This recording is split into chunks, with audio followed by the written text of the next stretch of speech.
Hello, magnificent beings. Welcome. This is Eva Gregory. I'm the founder of the Successful Spiritual Entrepreneur Community right here and the Enlightened Business Success Academy, where we help you integrate inner guidance with the practical business strategies that are working today to consistently attract more of your high-end divine clients without compromising your spirit or your values, so that you have those interested in what you offer investing in what you offer.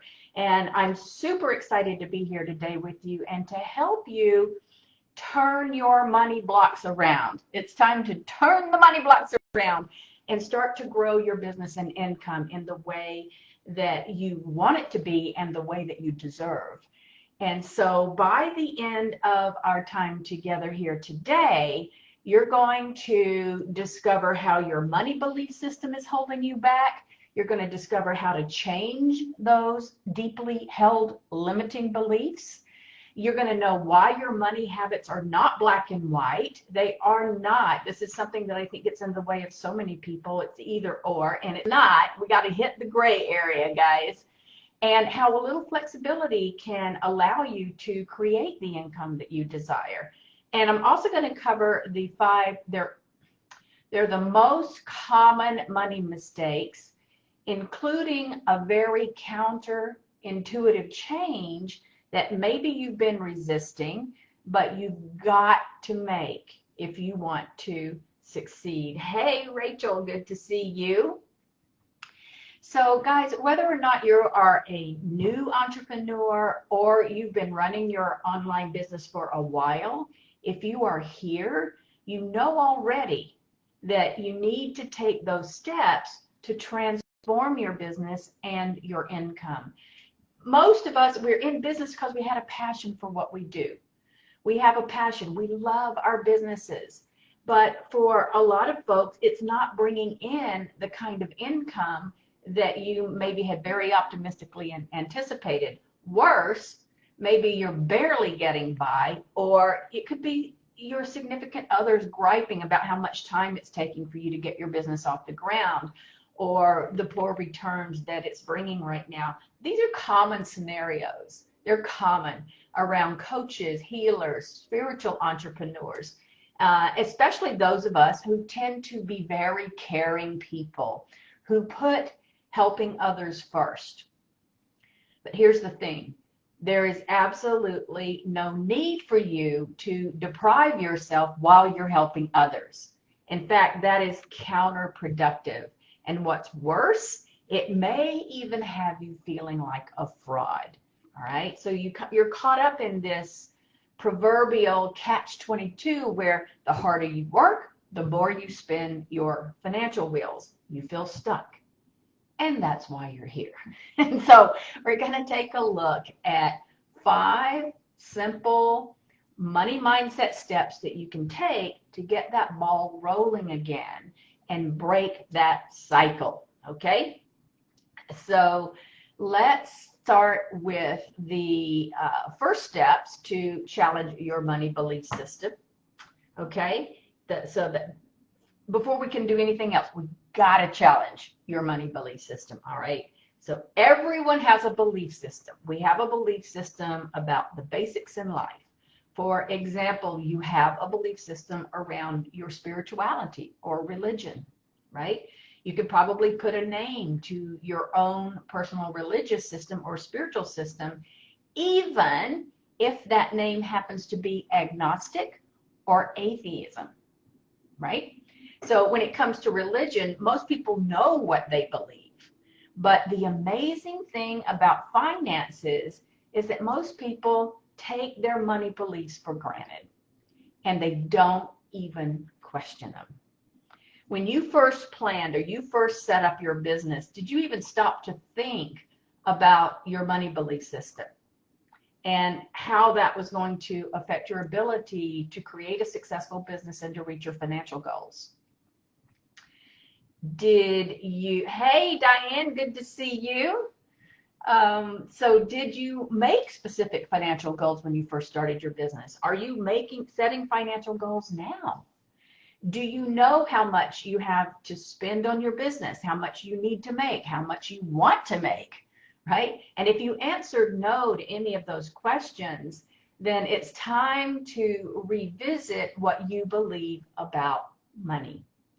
So I'm going to talk through a few common money beliefs that trip people up every day, as well as some common money mistakes. And you want to see which one of these or which ones of these might pertain to you. So the first thing you want to look at is, what do you believe about getting rich? All right. Do you believe that it only happens to other people? Do you believe being rich is immoral? Do you believe that the universe can supply enough for everybody? Or do you have this belief, yes, the universe can supply and I can't wait to be rich? Okay, so just notice where your belief system is, and do not judge yourself. There is no right or wrong. There is simply what is. Okay, we just want to look at it as just the way it is. It's nothing more than that, because the awareness is what we're going to use to help you shift it. Okay, I hope this is making sense. So whatever's coming up for you, in fact, if you have the ability to write these down, just what your beliefs are, that would be great. But just notice, okay? No judgment, no judgment. Do not let that gremlin raise its ugly head. We are where we are, and that's all we need to know. Now we can know, what do we need to do to get you to where you want to be, right? Okay, so which of the following statements describes your internal deserve level? All right, so it might be, I never seem to have enough money. I don't think the universe is supporting me. Or it might be, every time I make some money, something bad happens to take it away. So, like the car breaks down or someone gets sick, those kinds of things that can happen. Or it's amazing how I just get by with enough to meet my basic needs, but I never seem to make a penny more than that. Or I feel like a fraud, so I don't charge what others charge for the same services. It's a big one. Or I'm ready right now to step up and make enough money to reach all my goals, to reach my dreams and my desires, and have some left over to help others with. So just notice where you are with that. One of my favorite phrases, I'll just give it to you right now. One of my favorite phrases for that one, like I don't charge what others do, or I'm ready to step up. Well, first of all, if you're ready to step up and make enough money to reach your goals, that's great. But the thing I come back to is, I have all the time and money in the world to do all the things I need to do and want to do, with plenty of money left over, plenty of time left over, right? So I have all the time and money in the world to do everything I need to do and want to do, with plenty of time and money left over.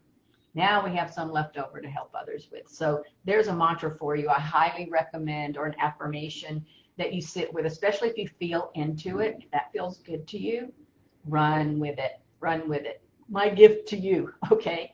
All right. So which of these statements feels most true for you? And guys, whether you're here live or whether you're catching this on the replay, if you want to post some of what some of these beliefs are for you in the comments, I'd love to see that. And if you have any questions that come up as I'm going through this, you can post those as well. One of the things I do is I always come back, because I don't always catch everything while we're here live. I always come back and read the comments and respond to you. So make sure that you're interacting with me and ask your questions, okay? Okay, so which of these statements feels most true for you? Money is the root of all evil. And this is a feeling thing, guys. Feel, is it true? Money is something that other people have. That's a common one. Other people have it, but not so much me, right? Money's not important. Helping others is all I care about. Okay, that one I get a lot from my healers and coaches and spiritual entrepreneurs. I just want to help people. Money is not important. Another one is money is something I make easily, but I never seem to have enough for my needs. So I can make it easily, but it's never quite enough. Or money is usually the last thing I think about until I need to pay a bill. So think about that, as well as money is a game to me. It's not a goal. Money is a powerful tool that helps me through life. Or money allows me to help people, including myself. So just feel into some of these beliefs. And before you ever plan to earn a dime or to earn your next dime, depending on if you're just starting your business or you've been in, I highly recommend you sit down and you really think about your financial belief system. So in addition to feeling into some of the other statements that I've just said, I would write down all the common mantras you find yourself using, all those thoughts that seem to come up, those limiting beliefs around money and finances. Write them all down. And so, for example, if you're always thinking, well, money is the root of all evil, or actually a more common one that I hear from my folks is I'm not as good as somebody else, so I can't charge as much as others are in my field. That's a big one. Or I'm new, so I need to give discounts. So take the time to actually sit down and jot down what these beliefs are that come up for you. I actually would have some way, a structure during the day where you just check in and say, okay, what beliefs have been coming up, right? It's like facing a monster in the bushes, okay? And when you sit down and you really look at that monster in the bushes, you'll realize that you have made that monster bigger and badder than he is. And you have given him way, way too much power. And what's more, hopefully you might realize he doesn't even exist. We're giving our power away to something that's not even our truth, right? And so that's the same thing with the money beliefs. They're buried in our subconscious. And they're usually so deep that they go back, even back to childhood. In fact, most of them came from your childhood, early childhood. And these beliefs that you have come to take in as your own are not even yours. They are not yours. They are beliefs that you inherited from your parents, from your grandparents, for those in authority. In my case, I grew up in a family where my parents were always struggling when it came to money. And so, of course, I heard all of those typical statements like, money doesn't grow on trees, or it takes money to make money and we don't have any. Or money is not that important, or money should not be that important. Don't make money so important. So think about some of the sayings that you grew up with. And if you are willing, share them in the comments so that we can know them, because what it just lets us know we're not alone in all of this, that we all carry a lot of the same beliefs or similar beliefs, right? How about all wealthy people are evil or bad or greedy? Or it's so hard to make money. Oh my God, that one is a huge one with the folks that I work with. It is so hard to make money. Or how about this one, one of my favorites? You can't be spiritual and be wealthy. These are deeply ingrained beliefs. These mantras, we are not even aware that we're carrying them most of the time. And what we're doing is, in our heads, in our mind, we're repeating these over and over, not repeating them like literally saying the words in our thoughts. It's just like it's there. That's just the belief I hold, and that's the perspective that I'm looking through, right? And we're not even aware of it. And so the ones that you're not aware of, especially, are the beliefs that are harder to transform. Can they be transformed? Absolutely, they can be transformed. Everything is liquid, thank goodness. Nothing is in concrete, okay? Sometimes we need coaching or we need help to get past some of our childhood stuff, depending on how deeply ingrained issues were that you had growing up, obviously. But often it's just a matter of looking at what we deeply believe and then asking yourself, is that a valid belief? Is that statement actually true? All right, and I am willing to bet that if you examined your most frequently repeated money thoughts, you're not going to need an expert, right, to tell you which are true or valid, okay, and which are negative and self-defeating. And let me just tell you something right now. If they're negative and self-defeating, then they're not your truth. That's how you know. Your truth feels good. Your truth is when you are connected to your source energy, and your source energy will always confirm based on how you feel that, yes, this is your truth. So that's one of the ways to know right away. If you say money is always hard, I can never do it, it's for somebody else, whatever the beliefs are, they don't feel good. If they're negative, if they feel self-defeating, that is a disconnect from your higher self, from your source energy, which only holds to truth.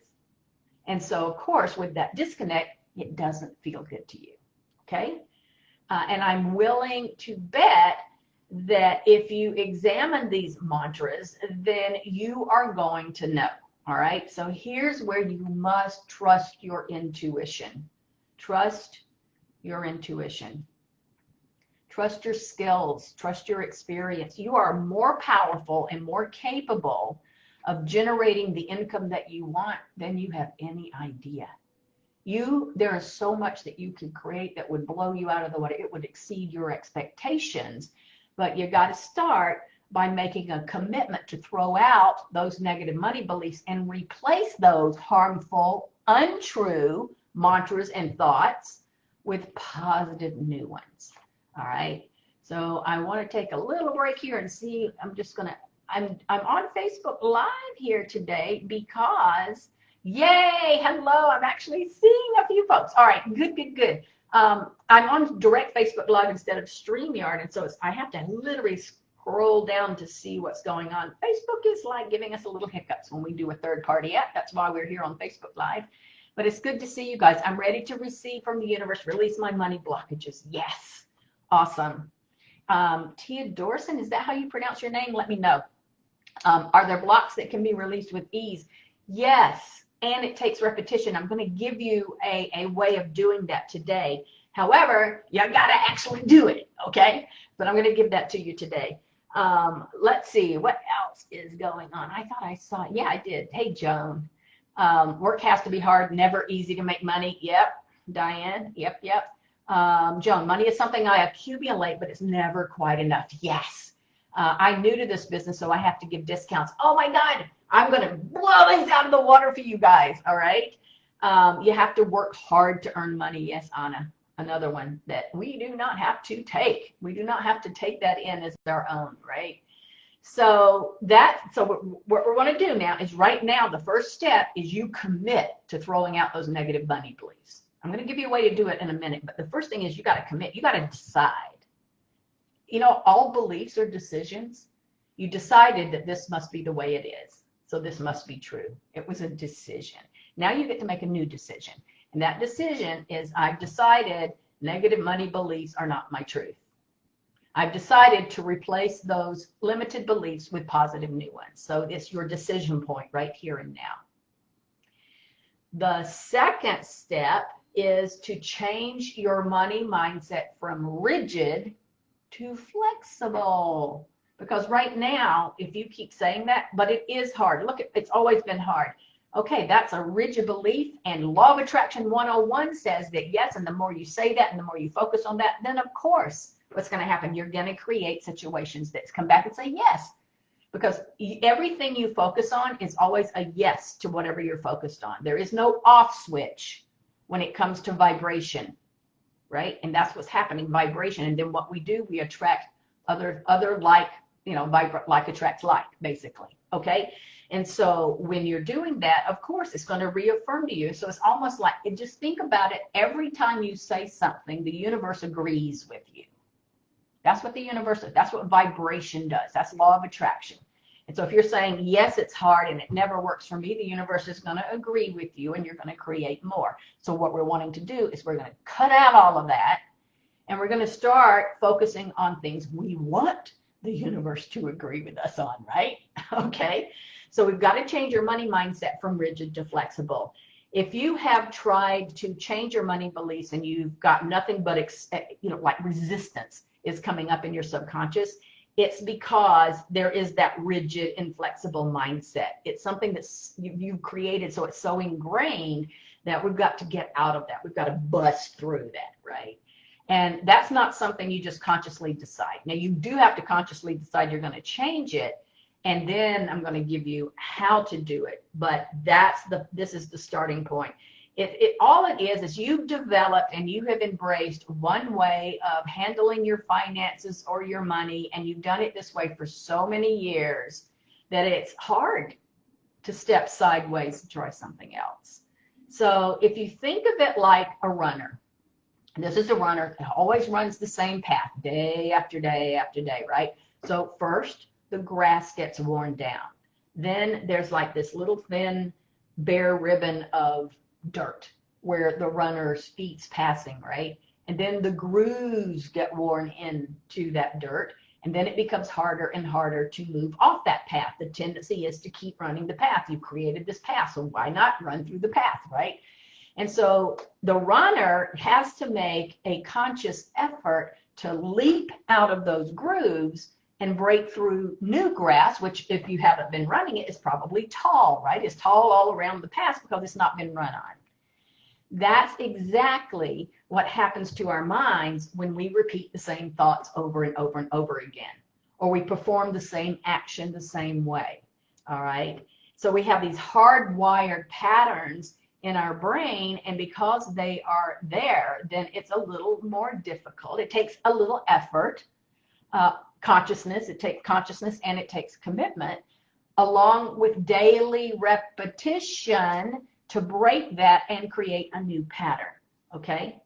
So how this manifests when it comes to money habits and beliefs is you find you just can't get past that negative self-defeating thought or that mantra, right? Even though your conscious mind totally sees that this is a negative thought, this is faulty, this is not effective. Childhood mantras are particularly hard to transform because they've been so ingrained and impressed into our psyche for so long. Everything is still liquid. Everything's liquid. It can all be changed, all right? But it's never a question of being stuck between a rock and a hard place. It's a question of looking for the alternate exits that consist of neither a rock and a hard place, right? And making that conscious decision to focus there. So basically what we're going to do is we're going to get in that tall grass and we're going to start running in that tall grass, right? And that tall grass is not comfortable. We can't see through it. We got to cut through some stuff, but that's okay, because the more you do, what happens is that negative path that we've been on, running, right? That negative path that we've been on, we're no longer running it. So what happened? This is what's happening in the neural synaptic connections in our brain. What happens is that grass, where we're trying to get the more positive being our way of being rather than the exception to the rule, we're starting to wear a path there. What happens to the old path? We're not running it. The grass starts to grow up over it. So that begins to go away. But you can't do it by focusing on what you want to have go away. We've got to focus on the new ways of being and the new thoughts you want to hold, right? So this is not a question of jumping out of the frying pan into the fire. It's a question of not stepping into the frying pan to begin with, right? So the next time someone holds that frying pan out in front of you, just say no, okay? In other words, this is not about changing your money beliefs. It's about changing your responses to money matters and to your money decisions. Okay, so we're replacing all that with something completely different. And doing this consciously, just note the results that happen when you do that, and then you start to repeat those new reactions, the new mantras, the new thoughts, the new habits. But you have to do all this consciously until it becomes your new norm. Because right now, your subconscious is running the show, and what we have to do is we do the conscious work so that it becomes subconscious, right? You got to wear down that grass. So that's number 2. The third step we have to do is we've got to correct what I call the 5 most common money mistakes, at least from my perspective.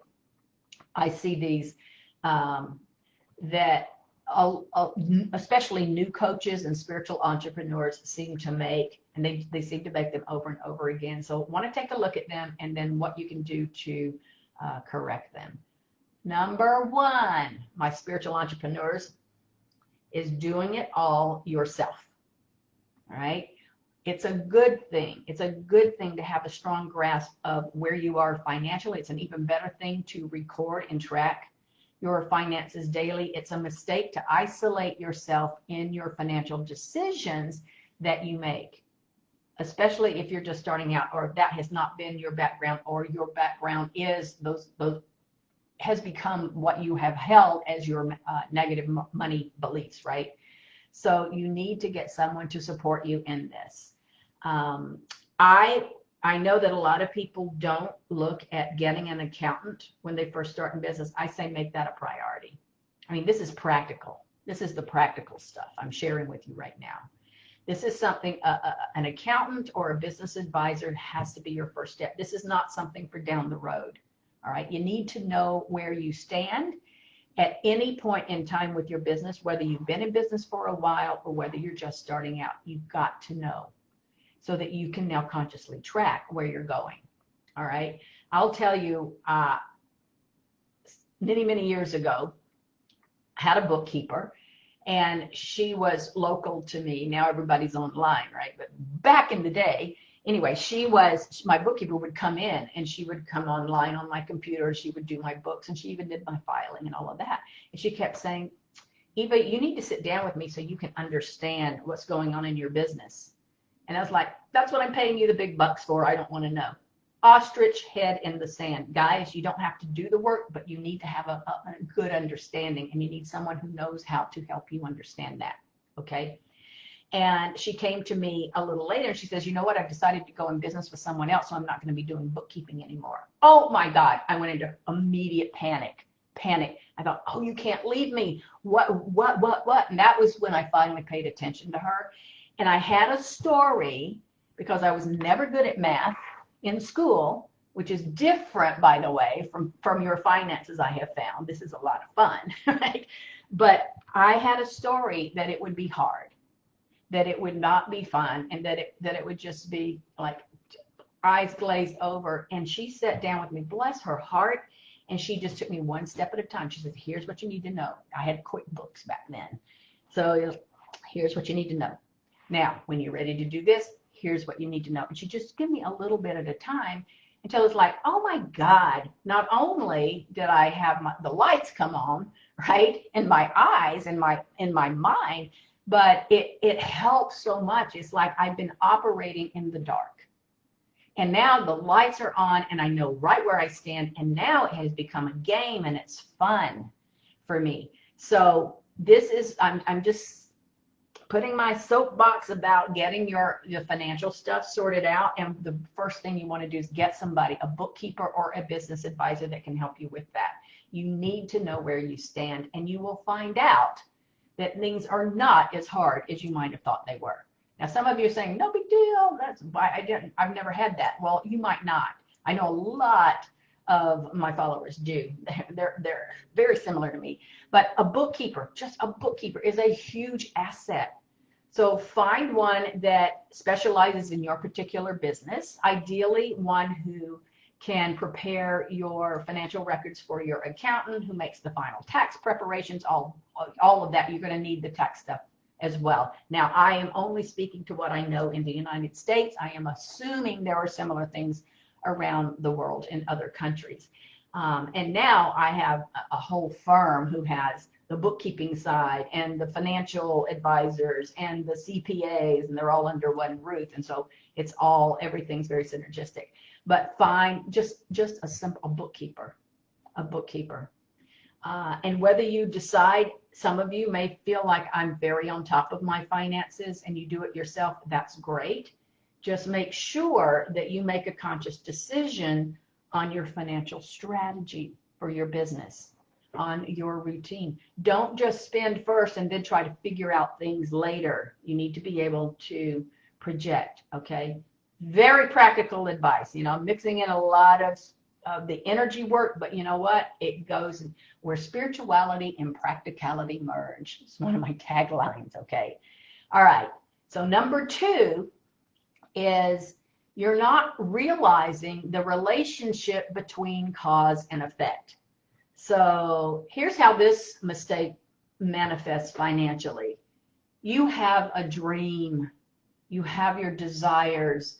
This is why you're in business. You want to make a difference, and you want to make a big impact, and you also want to make big money, and you want to have a life of your dreams. So let's say you want to buy an island and you want to live on this island, and you are specific. You know, you've been specific. Maybe you've created the vision board and it has the photos of the type of island you want in the location that you love, the type of house you're going to have on this island, and you've added all the other things to your vision board to inspire you. And meanwhile, you're wishing you had enough money at the end of the month to afford a night out at the movies. All right. So there's a huge disconnect right now. Okay. Are you likely to achieve that dream of living on your island in a beautiful house? Not necessarily, because there's this huge disconnect between what you're doing now every day and what you need to be doing energetically and practically to get there. All right. So in reality, you're just repeating the same actions based on your money beliefs, right? You charge the same fees, maybe undercharging, and you're running your business the same way day after day. And then at the end of the month, there you are again, wishing you had enough money left over to go to the movies or go to dinner, right? So this is where energy and practical has to come together, all right? Because, right, the dream, that's what it is. It's just, it's like a wish and a hope. Someday, we're looking at out there someday. And a lot of times, folks who are holding these dreams aren't even believing it. It's lip service. They'd like it, but they don't even believe they can get there, okay? That has as much relationship to reality as a 9-year-old saying they want to be at Hogwarts, right? They want to have the wizardly powers, okay? So it's fiction. It's fun. It's nice to think about. It's a wonderful daydream. But right now, there's a disconnect, which makes that fiction. All right? So what you need to do is you identify your main goal when it comes to what you want to do, and dream big. I'm not saying not to dream big. I'm just saying you got to step up. Who do you need to be to have that dream? And that means, who do you need to be energetically? Who do you need to be as far as the practical aspects you're putting into place in your business? Okay? And so you analyze where you are now, and then you analyze specifically where you would like to be at the end of this journey when you've achieved that big dream, whatever that is. And where do you need to be next month on your way to that? Where do you need to be in the next 6 months on the way to that? Where do you need to be in the next year on the way to that? And even in 5 years, depending on what your dream is. And we have lots of sub-dreams along the way, okay? So just understand that we're always looking at, what am I doing today that is supporting me moving forward to that dream? Most people are not doing that. They're saying, what am I going to do to pay the bills at the end of the month, right? And so we've got to shift that, because if your focus was on that dream, the bills you would be getting to start bringing in the money that's going to take care of that.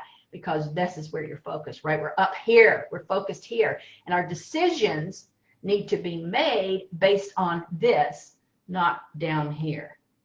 All right? So you want to decide what you're doing now that is not moving you towards that dream, both the little steps and the big steps, right? And then you got to look at, so what do I need to drop, i.e. the limiting belief, that's for sure. What do I need to do differently? And what's one rewarding thing that you'd like to achieve? Like, what is that one rewarding thing you'd like to achieve in your business or your income by the end of next month, by the end of 6 months, by the end of the year, by the end? In other words, we're creating that. We back down to what we need to be doing right here that's taking us there, versus that's out there, and in the meantime, I'm just dealing with my business. There's a disconnect, okay? So this is where you want to look at, well, then what are the steps that I need to take to achieve that? What are the milestones? And you make an inspired action plan. An inspired action plan. Inspired being the operative word here, and action, okay? So inspired action plan. And then you make a commitment to follow the plan, all right? And you start following it, and you fine tune it as you go. Like, it's not going to be a straight arrow from A to Z. We talk about this all the time. It's going to go up and down and all around. You're going to tweak, you're going to go backwards, you're going to hone a few things, and then you're going to get right back on it. But every time you do, if that's what you're focused on, you are moving forward. All right? All right. So I just want to scroll down here and just see if there's any other comments that I'm missing. All right. Hey, Michelle, good to see you here. Oh, look at Tia Dorson. I sure hope I'm pronouncing your name right. I do have big plans and 12 levels in my life. Oh, awesome. Yeah, Anna, yes. A bookkeeper was the first person I hired. I was never good at math. Yep. So, yeah, if this is a blockage, if you hold on your money, I have so little on this. Yeah, it's not about you're holding on, it's about your energy, right? It's about your energy. And of course, being an appreciation of everything that you have, no matter how little or how big, is one of the ways that you can start to free that up as well. All right, so that was step number 2, not realizing the relationship between cause and effect. All right, that's what we were just talking about. Now, mistake number 3 is when you fall for what is called the sunk costs fallacy. All right, sunk costs fallacy. And if you've ever said to yourself, for example, let's say you're paying for a subscription for something and you got it at a discount and you don't use it. You've had it for months, maybe even years, and you don't even use it. But your mentality is, I can't give that up because I got that discounted price. And if I give it up now, if I go back to it, it's going to be a lot more. You're not using it right now. If you're not using it, that's what I call a sunk costs fallacy. All right? We all fall victim to this. It's a common mistake, and it's with all of us. I'm looking at one right now that I've invested in for over a year.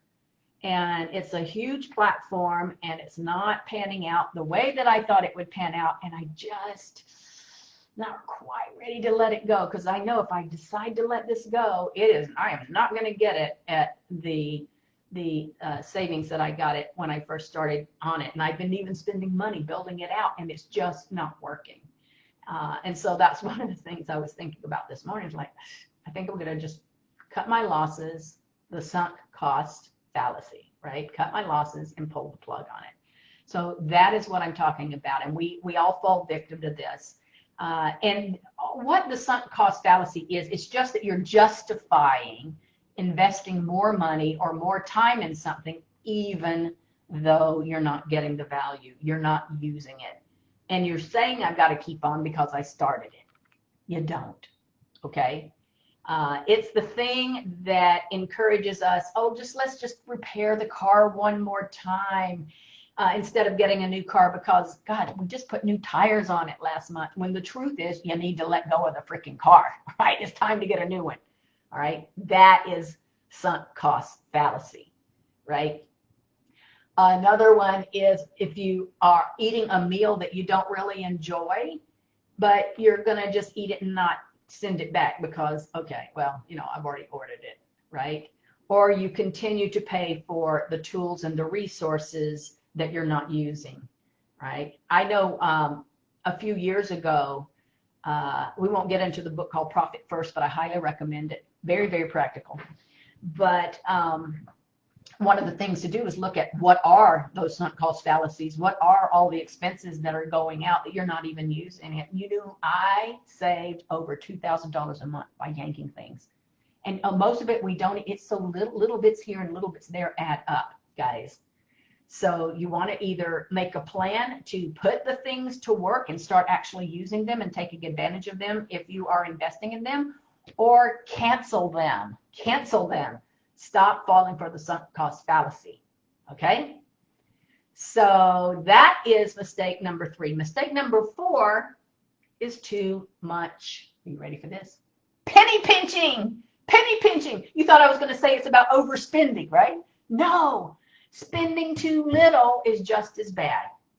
Spending too little is just as bad for your business. When you are always looking on the lookout for doing the free thing or getting the cheapest tools, or you're working 16-hour days because you don't want to spend the $10 or $12 an hour to outsource something, and you're spending 16 hours on something that someone who knows it could do it in an hour or 2. I learned that one myself as well, right? So if it looks like you're bootstrapping and you're working really hard to make something from nothing, but what you're really doing is you're digging yourself a rut that's going to be impossible to climb out of if you don't break that habit. This is another one where I found myself way back in the day when I was doing just one-on-one work. Wasn't even into group work at that point, just one-on-one clients. And my coach was like, Eva, get a VA. You're your own bottleneck. You're your own bottleneck. And I finally like, oh my God, it was freedom when I did that. So there's this, again, think about the money belief you have about the expense of having somebody support you. The expense, it wasn't an expense. It was an investment and a return on my investment in my business. And of course, now I've got several, right, on my team. So you've got to look at this. Don't pinch pennies. Yes, Michelle. Use it or cancel it. Yes, Anna. Awesome. Oh my gosh. So true. So just the other thing when you're penny pinching, you're reinforcing a scarcity mindset. That mindset is going to plague you for years if you let it. You've got to get out of that scarcity mindset. And so rather than pinching pennies, you want to learn how to spend your money strategically, right? Spend it strategically. Invest in what you need when you need it. I'll say a flip side of this is not penny pinching, but I see this fear a lot of folks have, and like, oh, but I should get this thing and I need to know that, so I should get that. And you're not even ready for it yet. And so you buy, especially technology, and you buy technology you're not ready to use yet. And by the time you're ready to use it, it's already out of date. So don't do that, okay?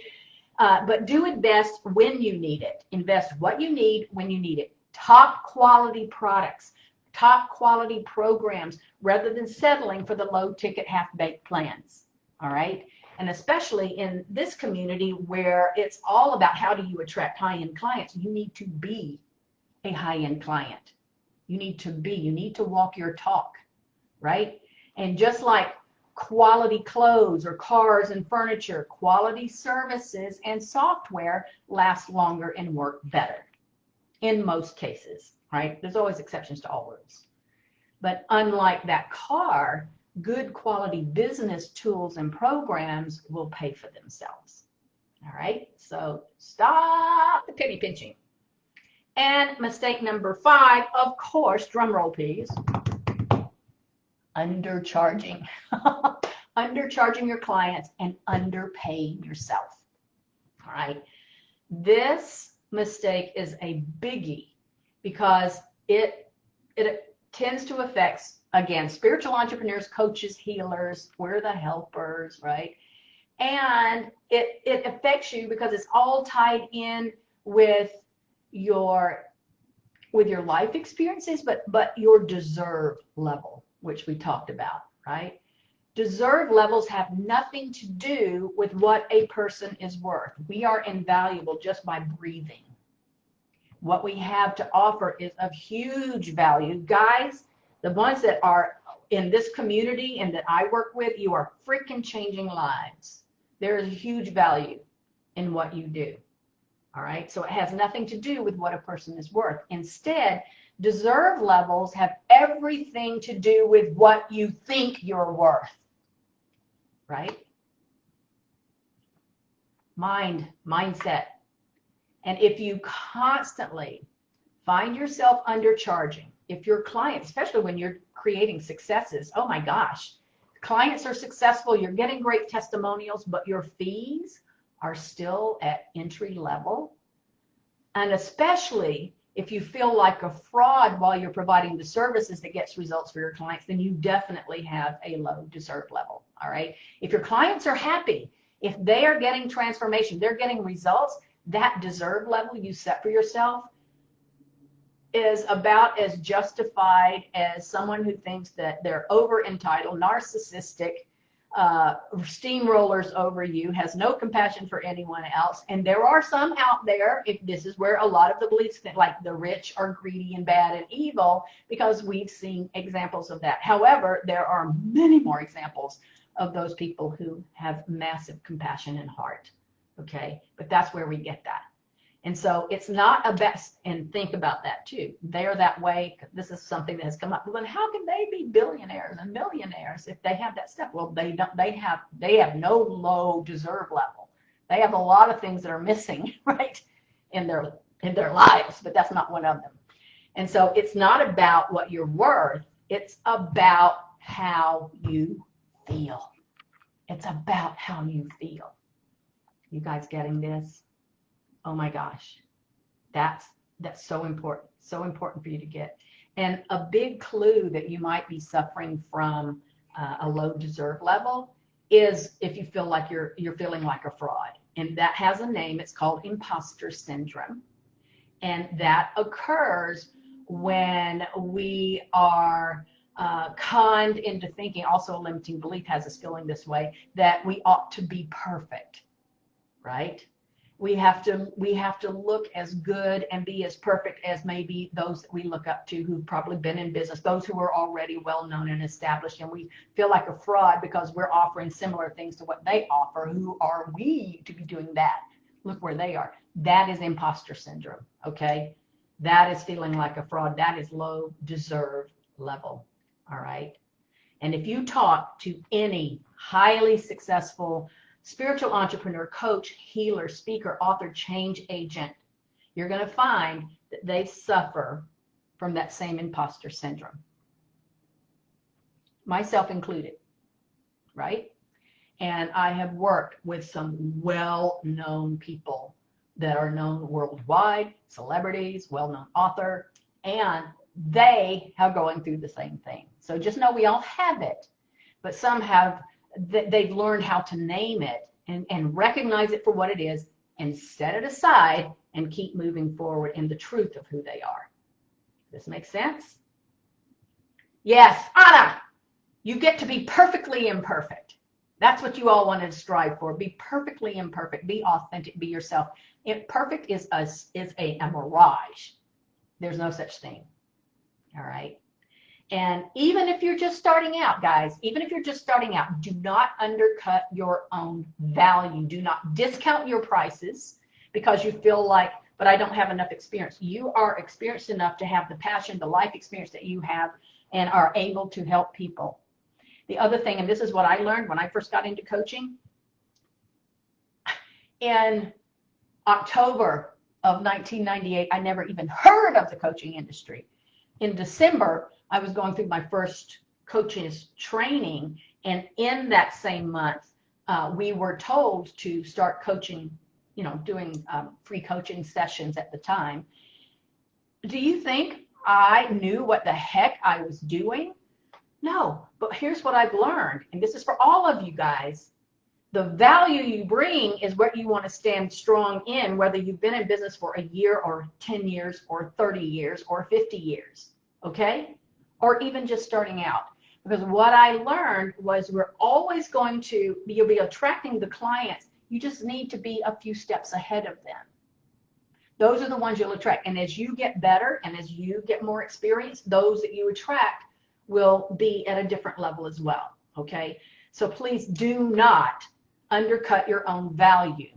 Do not undercut your own value. Do not discount your prices. Now, what you can do is you can run time-limited introductory specials. You can just stress it's an introductory special and it's for a limited time. Nothing wrong with that. I do this all the time, all right? Or you offer your introductory rate to the first X number of people who sign up.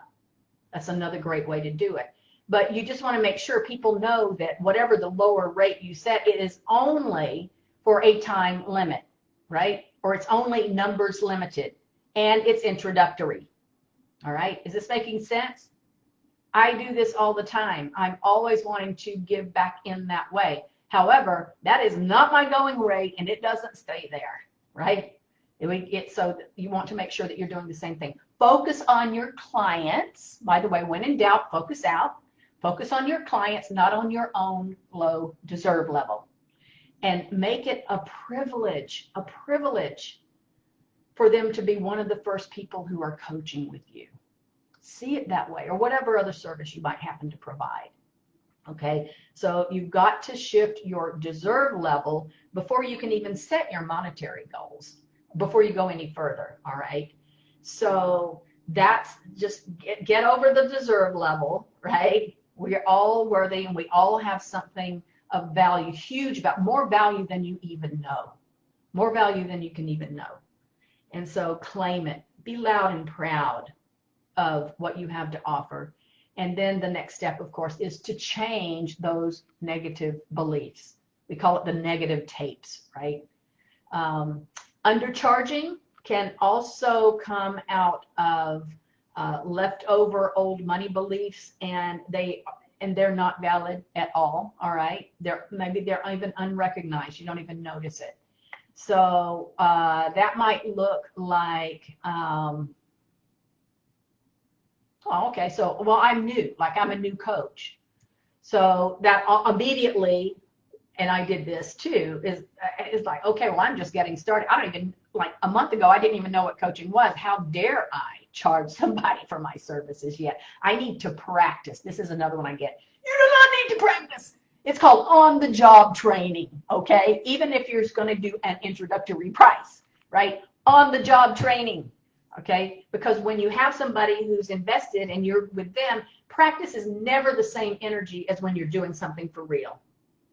And eventually you've got to step up and do for real. And I see people using that as an excuse. And so when I'm working with people, it's like, no, you charge. You charge for what you're doing, okay? Because that does create that low deserve level when it comes to setting your prices. And that's when it's important to change those repetitive negative thoughts. And now we want to start to replace those with one that is more positive and more realistic. You don't think it's realistic. You're saying, that's not realistic. I haven't been doing this long enough. I'm just like, yeah, the I haven't been doing it long enough is not realistic, okay? That's not where you want to go, okay? So here's a little mental trick that you can apply every time you catch yourself in a negative thought or a mindset. The first thing you want to do, and this is something, yeah, I would recommend writing it down, but you name that old belief, that thought that keeps coming up. Well, I'm new at this. I'm too new to charge higher fees. Not true, all right? That's an old thought. Now, you feel, you have the thought, all right? You have the thought and you feel what that thought feels like. There's the emotion that comes up because of that thought, right? Okay, so what we want to do here, you name the thought, take the emotion out of it. It's not good, bad, right, or wrong. That's simply judgments that we put on it as human beings. This is the way it is, that I have this thought. So let's just use an example. I'm new, so I can't charge the big bucks yet. for what I'm offering. All right. So, but I'm new yet. I can't charge what they're charging. So feel the emotions that might be in that. And you go, wait a minute. If we take the emotions out of that and you just describe the fact here, remove the emotion, but speak to the fact. The fact is, yes, you are a newbie. The fact is you're capable of providing what is needed.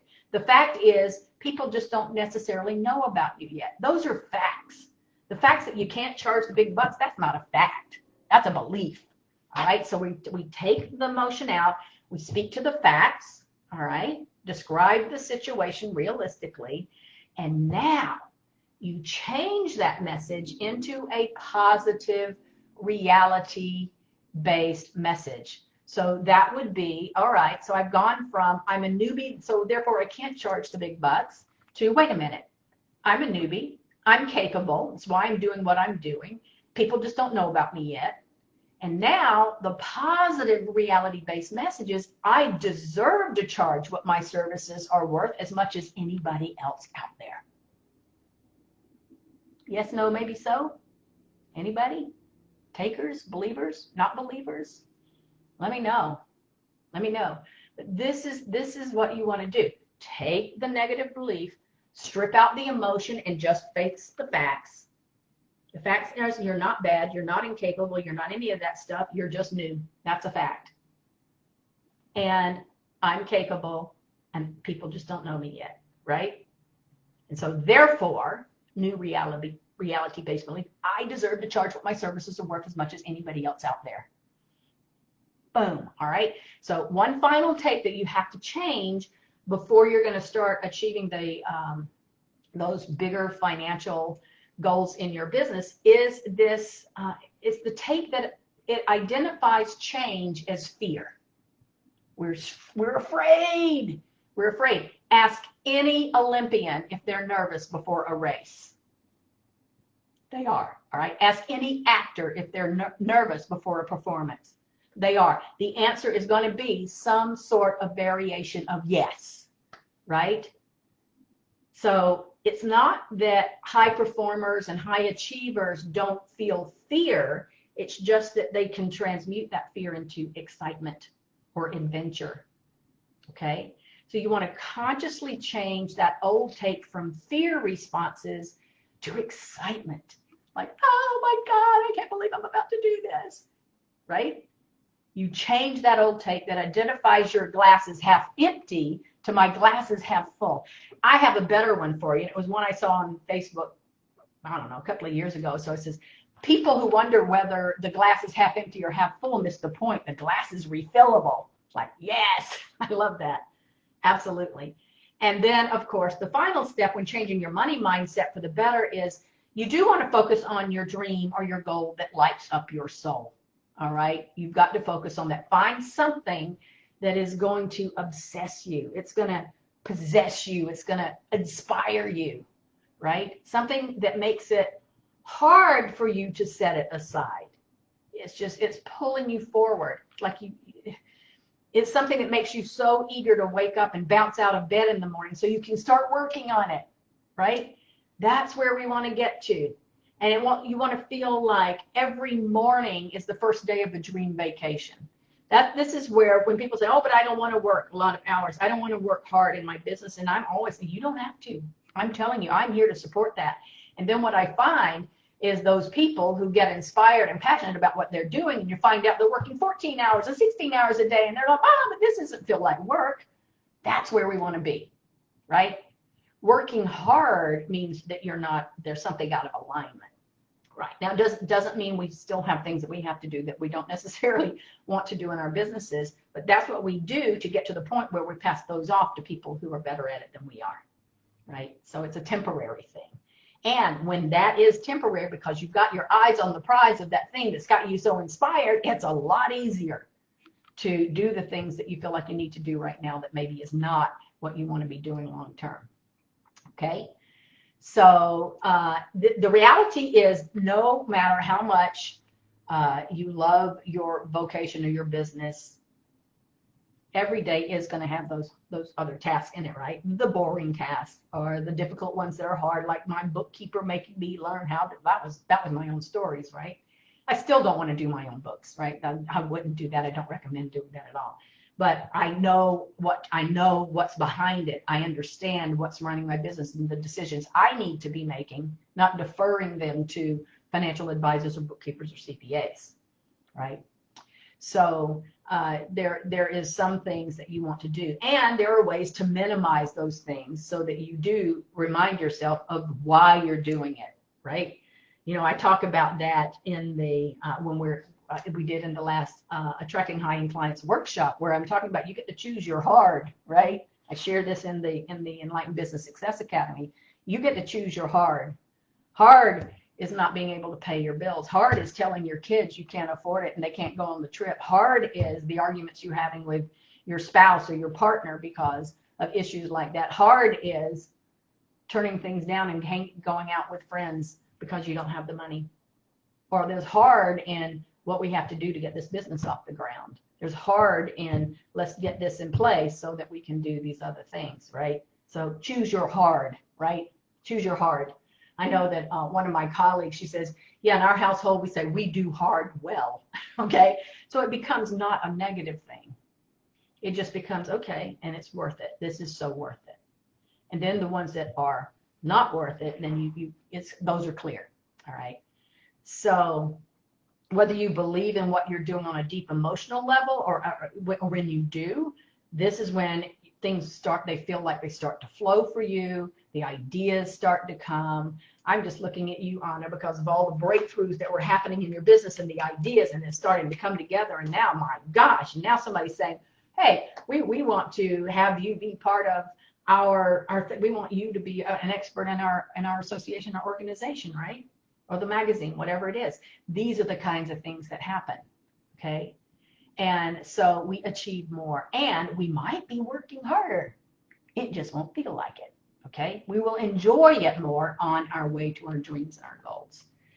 People do not make commitments to things that don't inspire them. It's just as simple as that. They won't commit to things that don't inspire them, nor should they. Or they may think they do.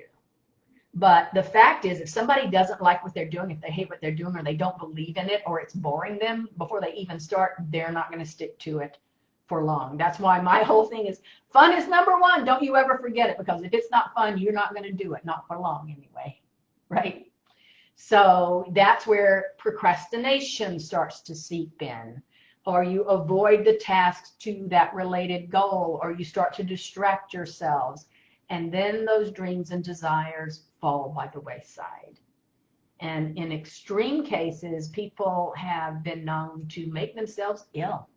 And they don't even realize that they're doing that, or they're having the breakdowns. They're feeling that burnout. In less extreme cases, it's just causing you stress. Or it can also show it like you're feeling like a failure, or it's just such a chore, like you're not looking forward to it. And when you believe in something strongly enough, then you get into the habit of investing in the inspired actions, and you're not only moving forward, you're creating momentum.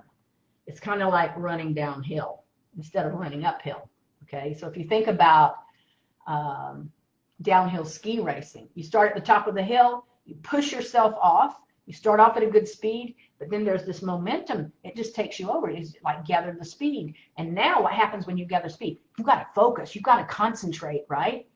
You got to be able to control it to get down and reach that finish line. That's what we want. And that momentum is what makes every money mindset and business habit easier and easier to practice every time you repeat that habit or that mantra or that action. Make sense? That's what people who are stuck often don't realize, that it's always, or can be, not always, but a lot of times it's hard at first to break a pattern or change a habit. But the truth is, every time you repeat that particular mantra or habit, the new one, remember the grass, the tall grass?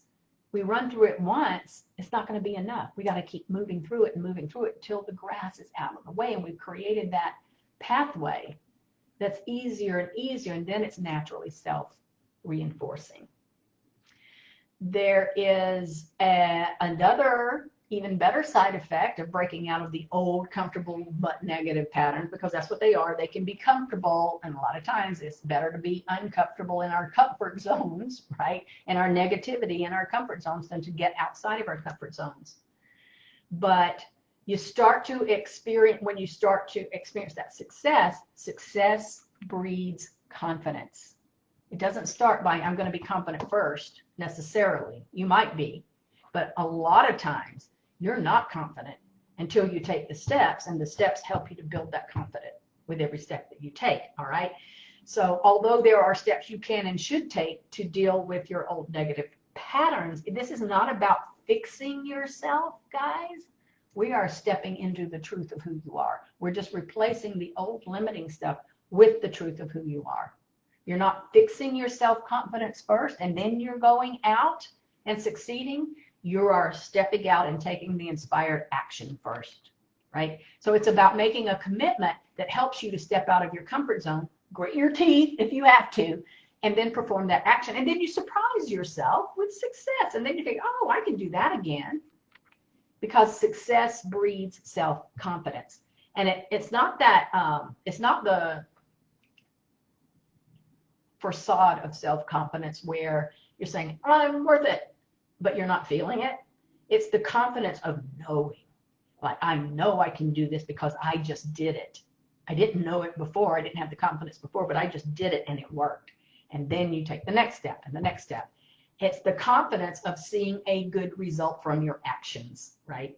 And you're more likely to make that commitment and take your action if you have a dream or a desire that is driving you and inspiring you and igniting you. That's why we want to make sure that what we're focused on is at that level, right? So if we go back and summarize the 5 money mindset steps, first is challenge those money belief systems that you have. Some you may not even be aware until you start to think about what you're thinking in any given moment. Change your mindset from rigid to flexible. That's number 2. Number 3, correct those 5 most common money mindset mistakes we just talked about. Change the negative tapes, number 4. And number 5, make sure that your dream, your desire, your goal is one that transforms and inspires you. Now, I'm not going to guarantee you a house on an island, but I do guarantee that if you make a commitment to doing this and you tackle each of these steps to the best of your ability, remember, you do not have to be perfect. You can be perfectly imperfect, but just the intention of wanting to do it and the awareness of it, you can just do it to the best of your ability. You will see positive changes. They will start to happen very quickly if you give the changes a fair chance and you persevere.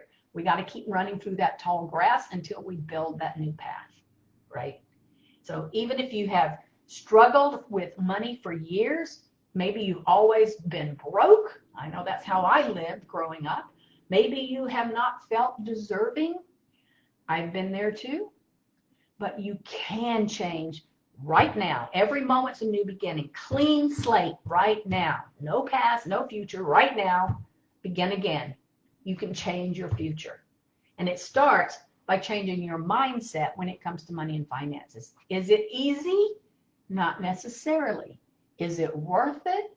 Absolutely. Absolutely.